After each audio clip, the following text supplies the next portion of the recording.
That's the problem, is that entrepreneurs are not built to focus. We're not built to do the same thing for 10 years. But if you can find the right business, if you can find the right thing, and you can focus for a while and for a long time, and that is how you have long-term success. The thing about business and entrepreneurship is that there's a sweet spot that's really hard to find. Step one is finding a profitable model. You hear me say all the time that business is about momentum. It's about working from hard businesses and working your way down to easier businesses and making money in easier ways. And as you get better, as you get more skill, as you get more leverage, as you've experienced more, as you get more capital, that gets easier. It gets easier to make money. I mean, I'm working, I think, from 2011 when I launched Storage Squad to today, I've done easier and easier and easier work physically, mentally. I've gotten better at it, and I've made more money every single year. Many people talk about retiring early. What they find is that they just work less and make more money as their careers go. The real badasses find a way to work less and make more money as their career goes on. I have similar goals, so should you. So step one is to find a profitable model, and step two is to focus on that model. Many entrepreneurs, and about 10 episodes ago, I told you about my friend who gets sidetracked by the flashy tech startups. So many entrepreneurs find that profitable model. They find a way that all they need to do is focus, block, and tackle, and they can make gobs of money. But there's something sexier out there. There's something sweeter out there that distracts them. I think the hardest part, and there's a little bit of nuance around this, right? I focused on a crappy, sweaty startup for 7 years, then started doing self-storage. That was a clear shift, a very deliberate shift, a very focused shift, and a very low-risk shift. So there's a little bit of nuance here. I changed businesses from service to real estate.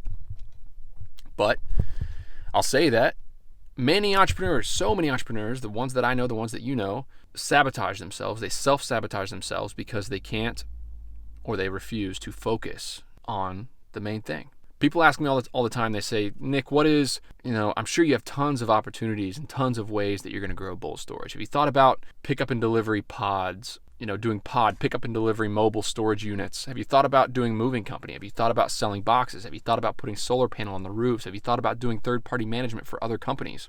And yes, they're all opportunities. I'm sure that we could make money in each and every one of those businesses. But my answer is the same every time. And my answer is no.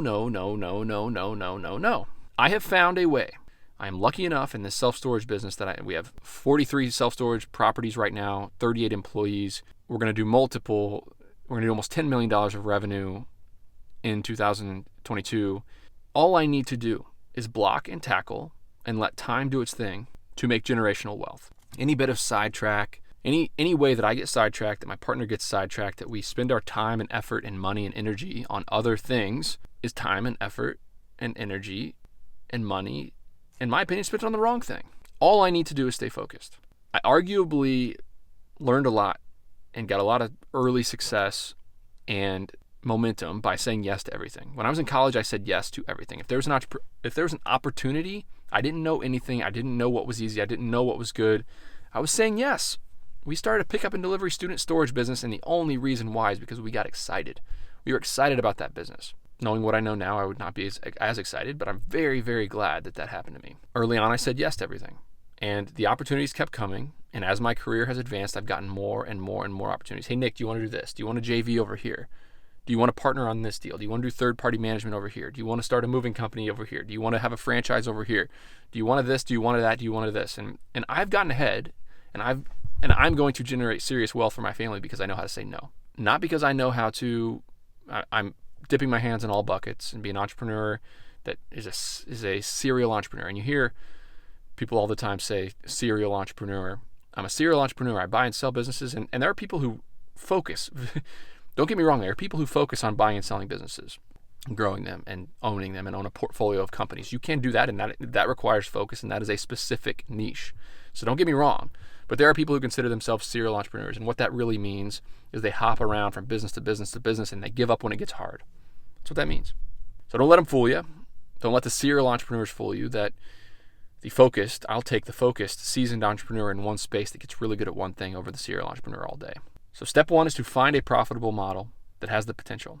That's freaking hard. You have to fiddle around. You have to find your opportunity. You have to figure out what you're good at. You have to take what your local market gives you. Step two is focusing. Step 2 is saying no. Step 2 is putting one foot in front of the other and blocking and tackling, letting time do its thing. But the big problem with all this is that entrepreneurs they thrive in chaotic environments. They love uncertainty. They love adventure. I love adventure. I love not knowing what's going to happen. I love taking chances. I'm a gambler. I love, not technically, I don't sports bet. I do not go to casinos. But entrepreneurship in a way is gambling, right? You're taking a risk. And you get addicted to that. You love that. And entrepreneurs are built for that. So we are way, way more likely to be ADD and distracted and excited about all these different things and moving from shiny thing to shiny thing to shiny thing to shiny thing to shiny thing. That's the problem, is that entrepreneurs are not built to focus. We're not built to do the same thing for 10 years. But if you can find the right business, if you can find the right thing, and you can focus for a while and for a long time, and you put one foot in front of the other, let time do its thing, compound your wealth, compound your skill, compound your leverage. I'm not saying not to take opportunities as they present themselves. That is how you get wealthy, and that is how you have long-term success. Guys, exciting stuff. Yours truly, me, Nick Huber, will be one of the keynote speakers of Jobber Professional Development Day. And you know Jobber from the software that I recommend for all service businesses. But what you don't know about Jobber is that they give back to the service business industry in a major way with something called PD Day, Professional Development Day. And it's a conference, an online conference where you can listen to Draymond Green, a bunch of awesome entrepreneurs talk about different topics of areas to improve your business. I highly recommend it. It's free. It's on February 16th at 11 a.m. And you can go to jobberpdday.com to register. One more time, that's JOBBER PD as in professional development, DAY.com. February 16th, you do not want to miss it.